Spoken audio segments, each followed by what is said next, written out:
Graça e paz, queridos. Quero ler com vocês um texto que está lá no livro de Atos dos Apóstolos, a partir da ótica de Lucas. Lucas é o autor do livro dos Atos dos Apóstolos. O livro dos Atos dos Apóstolos narra a ação do Espírito Santo através dos apóstolos. Eu quero compartilhar sobre uma temática aqui no capítulo 20 desse livro que fala sobre o bem maior. O que é que você tem como bem maior? O que é que eu tenho como bem maior?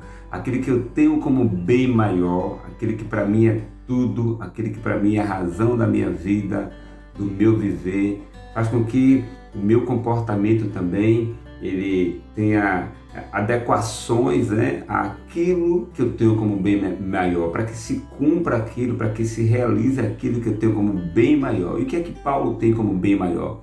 A gente vai ler aqui no capítulo 20, a partir do versículo 22, diz assim, Atos 20, a partir do verso 22. Agora, pois, compelido pelo Espírito Santo, estou seguindo para Jerusalém, desconhecendo o que ali me sucederá. Eu não sei o que vai me acontecer ali, mas eu tenho um bem maior. E o bem maior, se preciso for, que em minha vida aconteça alguma coisa ali que eu não queria que acontecesse, eu passarei por isso, porque o bem maior tem mais valor para mim do que o que eu vou passar. Essa é a primeira coisa, versículo 23. Sei, no entanto, que em todas as cidades o Espírito Santo me previne que prisões e sofrimentos estão preparados para mim.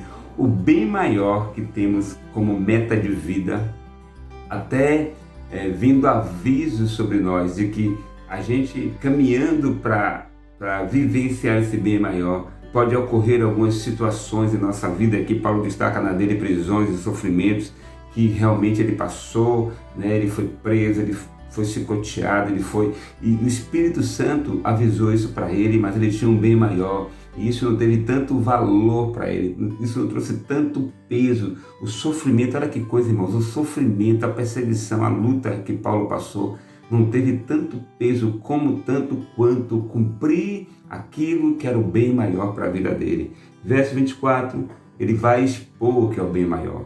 Verso 24, ele vai dizer o valor desse bem maior. Verso 24, ele vai falar que o tudo da vida deles diz respeito a cumprir esse bem maior. Vamos lá, vamos ver aqui, verso 24. Contudo, nem por um momento eu considero a minha vida por preciosa.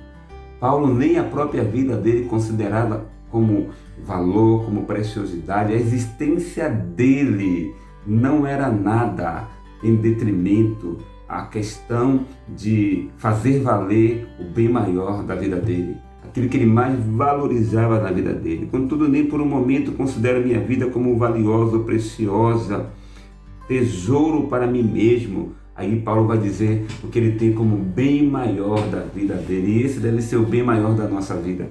Esse deve ser o bem maior de todo e qualquer cristão.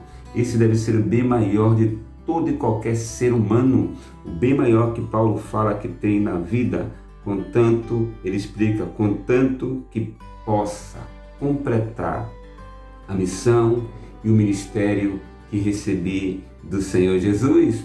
O bem maior que temos na vida é realizar, é completar, consumar, terminar, tornar perfeito a missão e o ministério que Deus nos presenteou. O ministério e a missão está acima da vida. O ministério e a missão está acima de lutas que passamos no nosso dia a dia.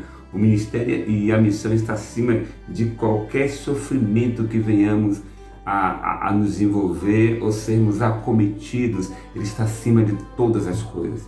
A vocação que Deus nos deu, o ministério que o Senhor nos presenteou, a carreira que o Senhor nos deu. Sabe, irmãos, a missão está acima de qualquer coisa.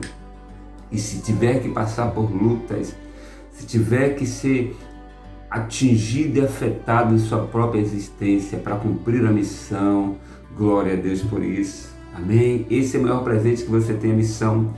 Deus talvez te deu a missão de ser pai, Deus te deu a missão de ser mãe, Deus te deu a missão de ser empresário, Deus te deu a missão de ser professor, Deus te deu a missão de ser um pastor, Deus te deu a missão. Cumpra a missão que Deus te deu. Amém? cumpra a missão que Deus te deu, cumpra a missão e o ministério que o Senhor fez você receber da parte dele. E essa missão e esse ministério, dentro dele está incutido, sabe? Incutido o testemunho do Evangelho da graça de Deus. A missão e o ministério, ele tem como meta principal da vida testemunhar do Evangelho da graça de Deus. Como pai, testemunho do Evangelho da graça de Deus. Como mãe, testemunho do Evangelho da graça de Deus. Como pastor, testemunho do Evangelho da graça de Deus. Como filho, testemunho do Evangelho da graça de Deus. Como médico, como dentista, como advogado, o que você for. Em Cristo você tem uma missão e um ministério, amém? O que você faz, você tem uma missão e um ministério naquilo que você faz. Faça de tal maneira que testemunhe do Evangelho e da graça de Deus. Não é tempo de olhar para a nossa existência e achar que a nossa existência que deve ser o nosso bem maior. O nosso bem maior é cumprir a missão que Deus nos deu. A nossa existência está nas mãos do Senhor. A nossa existência é cuidada pelo Senhor. A nossa existência é guardada pelo Senhor. A missão Deus nos confiou. A missão Deus nos presenteou. Então, que você possa entender que o bem maior que você tem é a sua missão, a sua carreira, a sua vocação e o ministério que o Senhor te concedeu. E é interessante que essa palavra ministério é a palavra que se utiliza para servir, significa diaconia, serviço prestado a um mestre. Amém? O ministério é um serviço prestado ao Senhor, né? Um ofício prestado ao Senhor. Diaconia diz respeito a serviço, é servir. O ministério é para servir, amém? E nesse serviço eu testemunho do Evangelho da graça de Deus. O que você tem tido como bem maior na sua vida? Paulo fala que o bem maior da vida dele é fazer cumprir, é completar a missão e o ministério que recebeu do Senhor Jesus. Que seja assim conosco, que o nosso bem maior seja completar a missão e o ministério que recebemos do Senhor Jesus. Que Deus te abençoe, desfrute da sua vocação, em nome de Jesus.